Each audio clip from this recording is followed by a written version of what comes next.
Welcome to VVW news. Fees reimbursement బకాయిలు చెల్లించకుండా విద్యార్థుల జీవితాలతో కూటమి ప్రభుత్వం చెలగాటమాడుతుందని ఏడాదిన్నరలో 2.66 లక్షల కోట్లు అప్పులు చేసిన చంద్రబాబు 7,000 కోట్ల ఫీజు బకాయిలు చెల్లించలేరా అని వైఎస్ఆర్సీపీ నాయకులు ప్రశ్నించారు. ఫీజులు కట్టలేక ఇబ్బంది పడుతున్న తల్లిదండ్రుల కష్టాలు ఈ ప్రభుత్వానికి తెలుసుంటే 7,000 కోట్ల బకాయిలు పెట్టేది కాదని విమర్శించారు.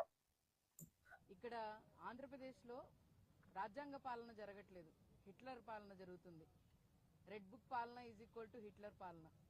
ఎక్కడా కూడా ఎవరైనా గొంతెత్తితే, ఎవరైనా ప్రశ్నిస్తే వాళ్ళని జైల్లో వేయటం, ఏదైనా ప్రజల సమస్యల గురించి కానీ, లేకపోతే ఈరోజు విద్యార్థులు ఎంతోమంది మరి ఫీజు రియంబర్స్మెంట్ లేక ఎంతమంది బాధపడుతున్నారో మనం అందరం చూస్తున్నారు. ఎన్ని కుటుంబాలు వాళ్ళ పిల్లల్ని చదువు ఆపేస్తున్నారో కూడా మనం చూస్తున్నాం.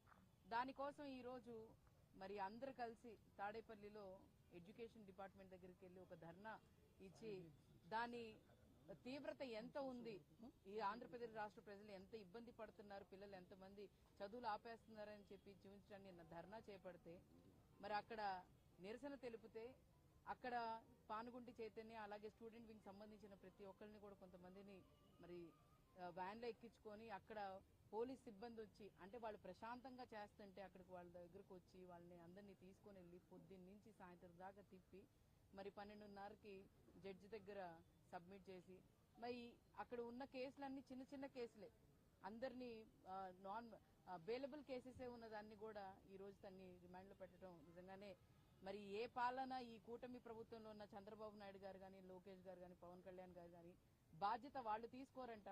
తీసుకున్న వాళ్ళని ప్రశ్నించే వాళ్ళని మాత్రం వాళ్ళ గురించి ప్రశ్నించే వాళ్ళ మీద బాధ్యత తీసుకుంటున్నారు, కానీ నిజంగానే బాధ్యత తీసుకోవాల్సిన ఆంధ్రప్రదేశ్ ప్రజల మీద మాత్రం తీసుకోవట్లేదు. ఖచ్చితంగా ప్రతి ఒక్క దానికి మీరు మూల్యం చెల్లిస్తారు. మరి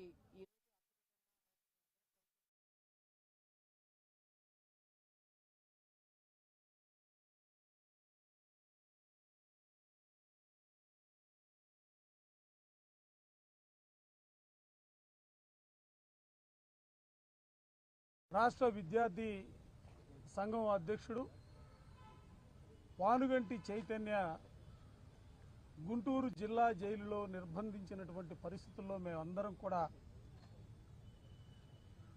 చైతన్యని పరామర్శించి చైతన్య అరెస్ట్ చేసినటువంటి తీరుకి మేమందరం కూడా ముక్త కంఠంతో ఖండిస్తా ఉన్నాం. బహుశా భారతదేశ చరిత్రలో కాదు, ప్రపంచంలో ఇటువంటి దుర్మార్గమైనటువంటి ప్రభుత్వం మనం ఎప్పుడూ చూడలేదు, భవిష్యత్తులో కూడా చూడమనే భావంతోనే ముందుకు సాగుతూ ఉన్నాం.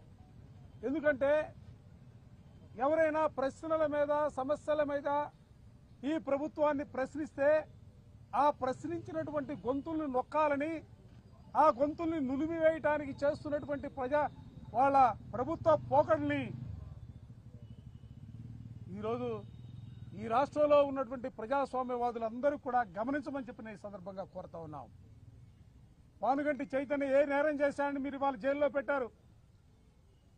ఈ రాష్ట్రంలో చదువుకున్నటువంటి పేద విద్యార్థులకు సంబంధించి ఆనాడు రాజశేఖర రెడ్డి గారు ప్రవేశపెట్టినటువంటి ఫీజు రింబర్స్మెంట్ విధానం, ఆ తర్వాత ఈ రాష్ట్రంలో 5 సంవత్సరాలు పరిపాలన చేసినటువంటి జగన్మోహన్ రెడ్డి గారి హయాంలో ఏ ఒక్క విద్యార్థికి కూడా ఒక్క రూపాయి కూడా బాకీ లేకుండా ఏ త్రైమాసికానికి సంబంధించి ఆ త్రైమాసికంలో ఆ నిధులను విడుదల చేస్తే ఈ రాష్ట్రంలో ఈ రోజున తెలుగుదేశం పార్టీ అధికారంలోకి వచ్చిన తర్వాత పేద విద్యార్థులు చదువుకు దూరం చేస్తున్నటువంటి వైనం.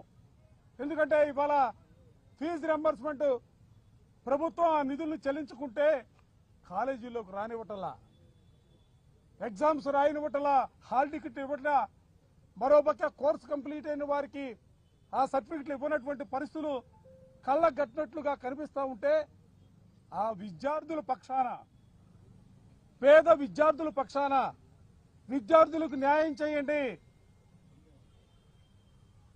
రాష్ట్రంలో చదువుకునే విద్యార్థులు ఇవాళ చదువును మానేసి కూలి పనులకు వెళ్తా ఉన్నారు, చిన్న చిన్న ఉద్యోగాల్లో స్థిరపడతా ఉన్నారు.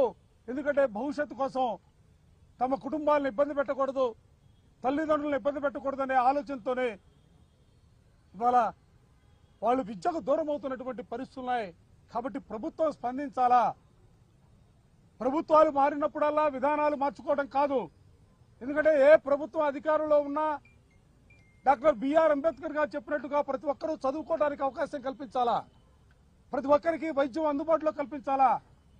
ఆ నినాదాలతో ఈ రాష్ట్రంలో ఇప్పటివరకు కూడా పరిపాలన కొనసాగించినటువంటి ప్రభుత్వాలు మనం చూసాం. కానీ ఇవాళ ఒక దుర్మార్గమైనటువంటి ప్రభుత్వం, ఒక నిరంకుశ వైఖరి కలిగినటువంటి ప్రభుత్వం చంద్రబాబు నాయుడు ప్రభుత్వం ఇవాళ పరిపాలన చేస్తా ఉంది. ఏమి జగన్మోహన్ రెడ్డి గారు 5 సంవత్సరాల పరిపాలన కాలంలో ఏ రోజు కూడా ఏ విద్యార్థికి సంబంధించి కూడా ఫీజు రింబర్స్మెంట్ విధానానికి సంబంధించి కానీ విద్యార్థి వసతి దీవెనకి సంబంధించి కానీ ₹1 బకాయి లేదే. 2024లో ఆ రోజున 3 మాసాలకు సంబంధించి ఒక్క త్రైమాసికం మాత్రమే, అది కూడా ఎన్నికల కోడ్ రావటం వల్ల ప్రభుత్వం చెల్లించలేనటువంటి పరిస్థితులు ఆ రోజు ఉంటే, ఆ రోజు నుంచి ఈ రోజు వరకు లెక్కేస్తే 8 త్రైమాసికాలు, నెలకి సుమారు 700 కోట్ల రూపాయలు చూస్తే దరిదాపుగా 5,600 కోట్ల రూపాయల బకాయిలు పడినటువంటి పరిస్థితులు ఇవాళ విద్యార్థులకు ఉన్నటువంటి పరిస్థితి ఉంది. నిజంగా మీకు మానవత్వం లేదా అని అడుగుతా ఉన్నా. ఎందుకు మీకు